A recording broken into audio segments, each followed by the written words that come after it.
আসসালামু আলাইকুম। আশা করি সকলে ভালো আছেন।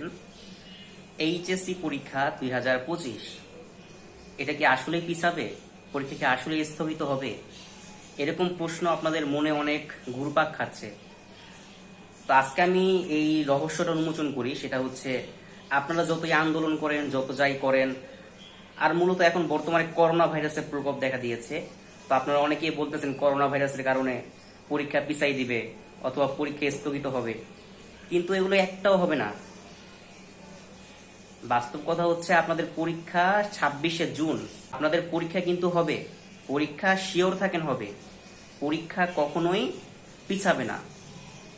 কারণ করোনা যদি আসেও, করোনার প্রকোপ আরো 2-3 মাস ছড়াইতে আরো 2-3 মাস লাগবে। বিষয়টা বুঝতে পারতেছেন? আপনাদের পরীক্ষা কিন্তু এর মধ্যে হয়ে যাবে, পরীক্ষা অবশ্যই হবে। তো আপনারা এত উল্টাপাল্টা চিন্তা না ভেবে চিন্তাগুলো সব বাদ দেন, সবাই পড়ায় মনোযোগ দেন। আপনাদের এখন পড়া দরকার, এই ভাবনা চিন্তা নিয়ে থাকার দরকার নেই। তো পরীক্ষা হবে। দেখেন, আমি একটা উদাহরণ দেই।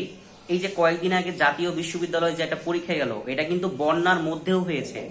অনেকগুলো জেলায় বন্যা ছিল, এমনকি কেন্দ্রের ভিতর পানি ঢুকেছে। ওই পানি পাড়াইয়া পানির ভিতরে পরীক্ষা দিয়েছে প্রায় হাজার হাজার স্টুডেন্ট। এই পরিস্থিতিতে যখন পরীক্ষা বন্ধ করা হয় নাই বা পরীক্ষা পিছাইয়া দেয় নাই, তো আপনারা কিভাবে চিন্তা করেন যে আপনাদের পরীক্ষা পিছাই দিবে? তো আউট কথা বাদ দেন, অন্যদিকে কান দিয়েন না। আপনারা এখন পড়তে বসেন, আপনাদের পরীক্ষা যথা সময় হবে, পরীক্ষা সময় মতো হবে।